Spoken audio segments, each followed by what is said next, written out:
guys, welcome back to Thriving in Truth. My name is Deontay. This is my gorgeous wife, Sierra. Hi, guys. Hopefully you guys had a good Thanksgiving. We sure did. We did take a few days off. We're back at it again. A few weeks. Yeah. It was only like 2 weeks or something like that. We wanted to take some time off and switch things up for you real quick. Yeah, the last couple of videos that we've been doing, they've been kind of robotish, if you will. Stiff. Yeah. And so if you know me and my wife, you would know that we are, well, I'm animated. I'm more energetic than she is, funny, sanguine. And so I felt that I was doing you guys a disservice and not being our true selves. And so we want to be transparent with you guys and open up and kind of explain to you and show you guys who we are. Yes. As a young newlywed couple and whatnot, we do. This is the real Deontay, guys. Like he said, it was pretty much, we got the information out there, but we weren't being genuine and as authentic as we could be. We took the time off kind of figure out what we wanted to do, our purpose, why we're doing this, the people that we want this video to reach out to, and how we want our channel as a whole to impact you guys watching our videos. So without further delay, let's get this video started. Yeah, so today's episode, we want to talk to you guys about healthy relationships from pretty much our standpoint, kind of what we can learn and discuss with you guys and whatnot. So I'm gonna have Sierra start us off. So go ahead, babe. So one of the biggest things I think a healthy relationship needs is open communication. That's huge, especially in the sense that neither one of you are mind readers. And the ways that you might communicate, it kind of can get lost in translation.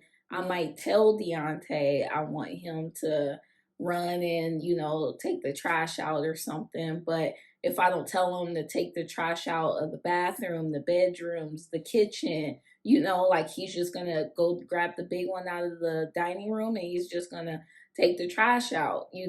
Open communication, literally what you're feeling, how you're feeling, why you feel that way. And on the complete other side of that, if you're on the receiving side, how are you listening? Ooh. How are you trying to make sure you understand what your partner is telling you?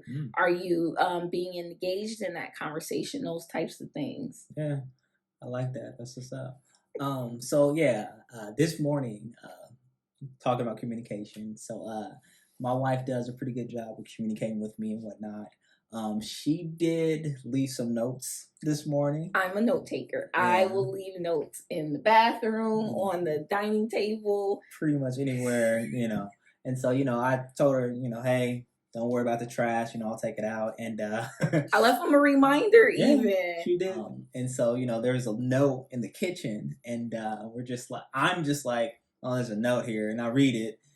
I'm just like, okay, it says take out the trash, blah, blah, blah. And I'm all like, okay, cool. And so I legitly, grab an apple and some fruit and I forget about it. And then, I come home from work and she's just like, did you forget to do something? And I'm like, nah, I'm good, And she's like, it stinks in here. I was like, yeah, did you fart? And she's like, no, it's the trash you forgot to take out. And it didn't dawn on me for a minute. I was like, oh, the trash. So I just happened to walk back and I'm like, oh crap, I forgot to take out the trash. So communication is key, y'all. Yeah, it's really important. It helps with making sure you're getting your feelings out. You can communicate your opinion, give your partner your perspectives on some things.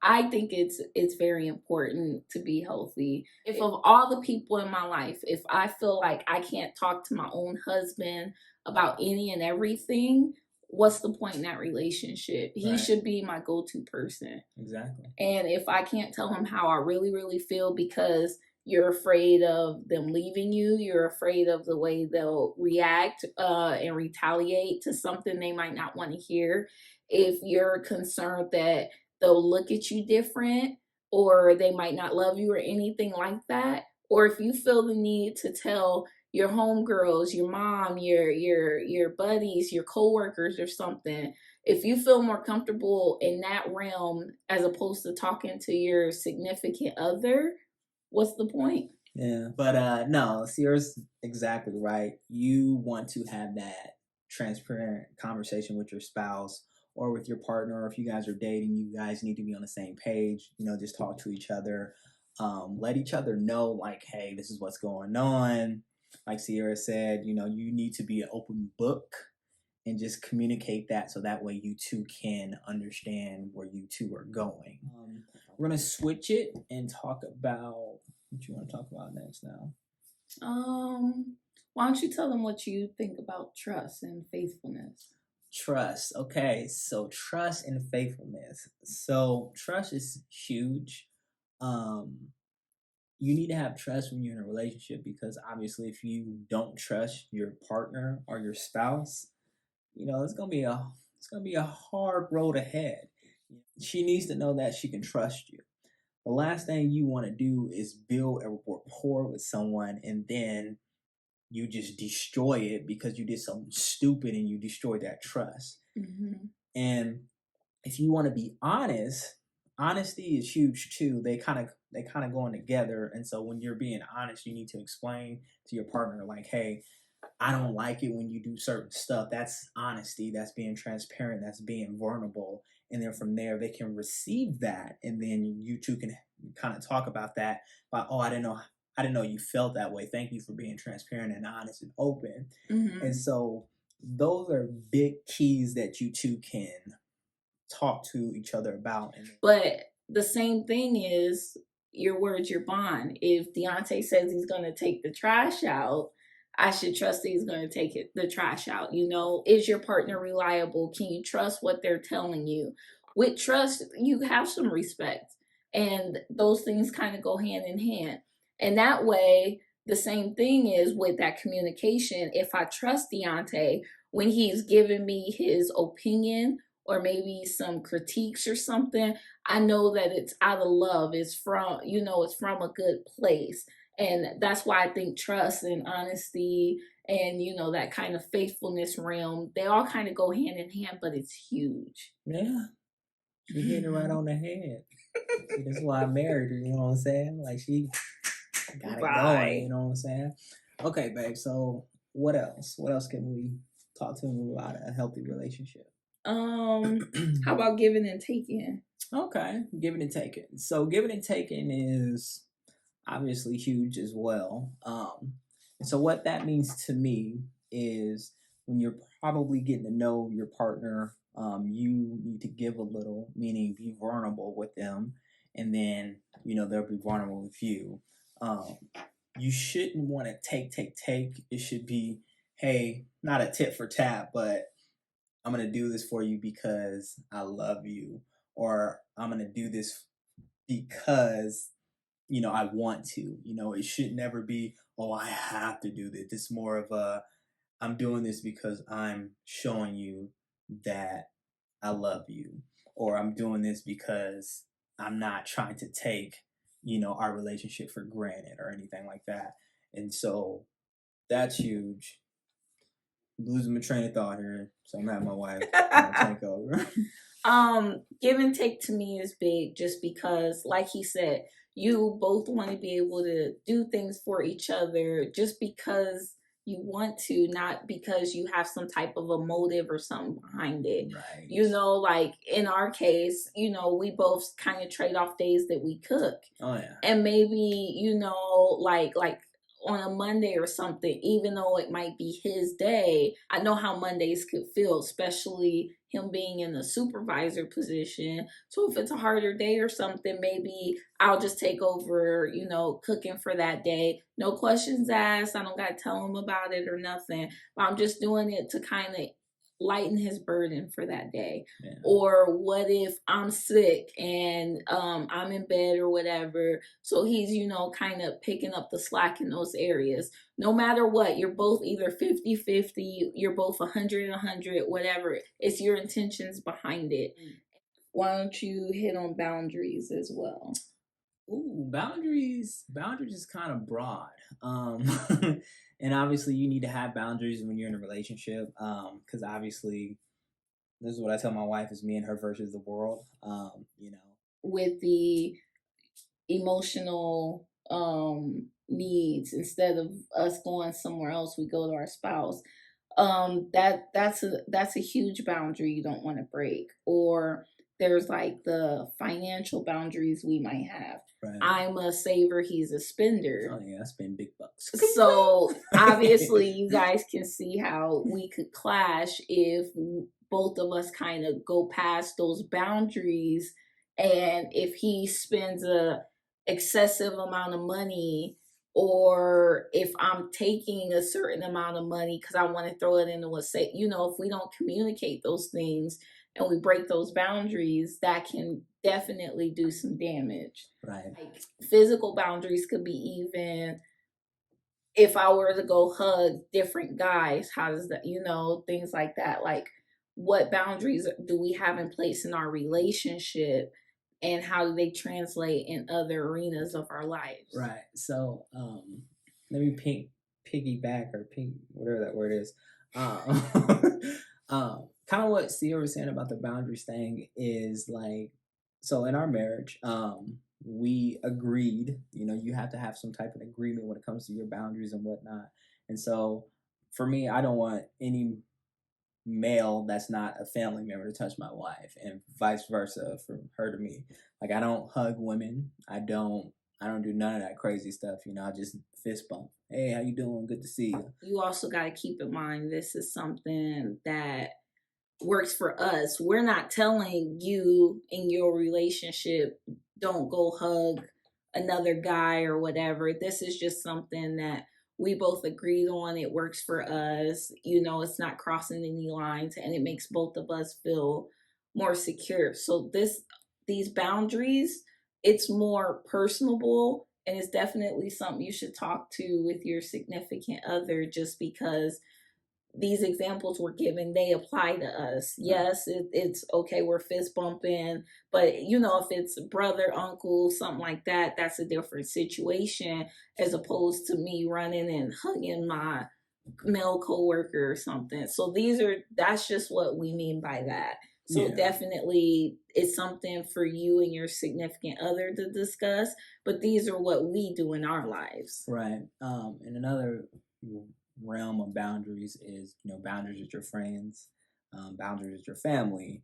Like, if we have like a negative family member that, let's hypothetically say one of my family members don't like my wife, and we decide to go over there to celebrate barbecue or something like that, and they're like, well, you can come and your wife can't come. Well, you best believe we not going, because like I said earlier, like I said earlier, it's literally me and my wife versus the world, because it's just like, she is my priority. And I mean, I don't see why a lot of people, they throw out that boundary and then they're just like, well, I don't like your wife. Well, that's too bad. Like, that's not, we didn't come here for that. She family. I decided to marry her, and I mean, regardless of how you feel about it, you're just gonna be mad. I mean, it is what it is. That's my baby. So yeah. The last thing I think we should hit on is if we want to discuss growing and changing together and as individuals. Yeah, that's huge. Obviously, that's huge. Yes. Obviously, when we met in 2014, we're not the same people then that we are today in 2021. Yeah, you were here. And and we won't be the same 5, 10, 15 years from now, especially as we go into different realms of once we're parents, or once we change positions, different life experiences will go through. We're changing all the time. So I think it's very important to be willing to pay attention as your partner changes and grow with them or figure them out. obviously things that might work now or ways that he acts or his interests now, they might change down the road, and you kind of go along with that, just because no matter what, always you always want to pursue your significant other. Always. And so you grow and change, and you learn about them as they grow and change. But in the same aspect, individually, you should always be wanting to, better yourself. Self development, we both think, is huge. Oh yeah. And with that, as we're growing, it helps us as we grow together. We can grow individually, and we can apply those things in our relationship, those tools and things that we learn, and that makes us stronger. And it can, guide our relationship as we hit new goals and stuff that we want to do together. Oh yeah. So I was just dreaming about you, just looking at you here. Bye. No, Sierra's right. You want to grow together as a couple, and also you want to grow individually. Whether that's physically, mentally, and we are believers spiritually. Yes.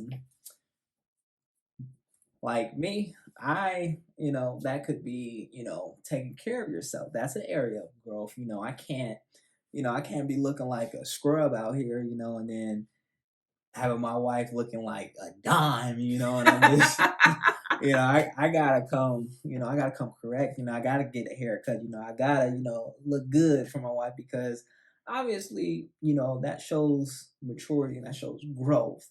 And at the same time, that shows like, oh, okay, I care about my appearance, because, the way how I look at it and the way how I observe it is I'm a reflection of my wife. And so if my wife looks good, I'm gonna look good. And so it's just like, oh, we look good, you know what I'm saying? So I'm just like, oh, that's my baby. We look good. She look good. I look good. We look good. You look good. And it's not only physically, just because we all know how the right conversations, and if they stimulate you mentally, those are the kinds of things we're hitting at. You always want to have eyes for your significant other. And as you continue to grow and change and develop together, that's the kind of stuff that you keep learning, all these layers about them, and it's just as exciting as that first date situation. So you had butterflies. You all nervous, like, what should I wear? Oh my gosh, you're dork. But no, read books. Go find someone that has more fruit on the tree than you. Talk to people that are older than you. Like, go out there and do what we did. We have mentors that we run stuff by and whatnot. That shows growth. And we don't claim to know the answers to everything or anything like that. But we know people that have the answers, and so we will go to them to get the answers. And so, obviously that comes from an agreement between you and your partner, or you and your spouse. And so growth is huge. So yes, we definitely wanted to hit on what healthy relationships are, just because that's one of the main topics and purposes of our channel.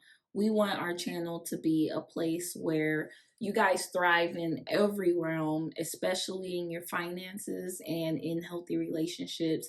And that's not just with your significant other, that's in your friendship circles, with family, maybe your coworkers, things like that. So although it's a pretty broad topic, and today's video was more on the romantic side of a healthy relationship, it's one of the topics we definitely wanted to hit on, just because these are things that, why we started this channel. We want more Christian married couples. We're newlyweds ourselves, So like he said, we don't have any stakes to claim like that we have all the answers or anything like that. We're new to it.